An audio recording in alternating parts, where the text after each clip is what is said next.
નમસ્કાર, સંદેશ ન્યૂઝમાં આપનું સ્વાગત છે.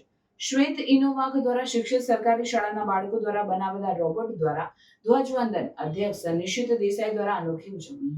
વિશેષ વાત એ હતી કે શાળાના બાળકોએ એઆઈ અને રોબોટિક્સ અભ્યાસક્રમ અંતર્ગત પોતે જ રોબોટ તૈયાર કર્યો અને આ રોબોટ દ્વારા અધ્યક્ષ નિશિત દેસાઈ તરફથી ધ્વજ ફરકાવવામાં આવ્યો. આ કાર્યક્રમ દ્વારા દર્શાવવામાં આવ્યું કે જ્યારે સરકારી શાળાના બાળકોને યોગ્ય માર્ગદર્શન અને ટેકનોલોજી મળે ત્યારે તેઓ અદ્ભુત કાર્યક્ષમતા દર્શાવી શકે છે. શ્વેત ઇનોવેક જેવી સંસ્થાઓ દ્વારા ભારતના મૂળભૂત સ્તરે ટેકનોલોજીનું શિક્ષણ આપીને નવીનતાને લોકસામાન્ય સુધી પહોંચાડવાની દિશામાં મહત્વપૂર્ણ પગલું ભરાયું છે. એઆઈ એન્ડ રોબોટિક્સ શિક્ષણ શ્વેત ઇનોવેક દ્વારા શાળામાં આપવામાં આવી રહ્યું છે. બાળકો દ્વારા બનાવેલા રોબોટ દ્વારા ધ્વજવંદન થયું. નિશિત દેસાઈએ રોબોટ દ્વારા ધ્વજ ફરકાવ્યો. આ પહેલ માધ્યમિક શિક્ષણ બોર્ડ અને સ્થાનિક શૈક્ષણિક તંત્ર દ્વારા સપોર્ટેડ છે.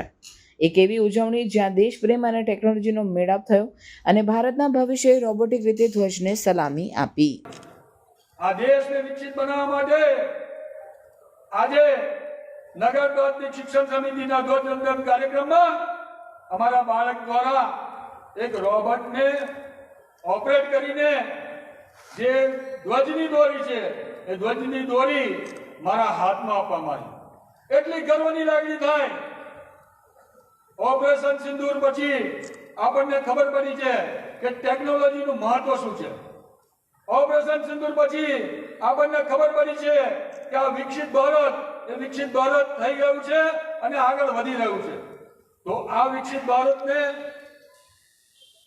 સાથે રહેવા નગર પ્રાથમિક શિક્ષણ સમિતિનો એક નવો અભિગમ કે અમારા બાળક દ્વારા એક રોબોટ ઓપરેટ થાય અને એ રોબોટ અમને હાથમાં દોરી આપે. હું શ્વેત ફાઉન્ડેશનના તમામ મિત્રોને આજે આભાર વ્યક્ત કરું છું.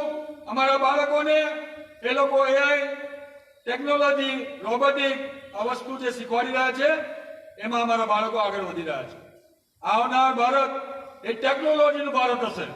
આવનાર ભારત એ વિશ્વગુરુ બનતું થઈ રહ્યું છે ત્યારે ટેકનોલોજી એમાં મહત્વનો ભાગ ભજવી રહી છે.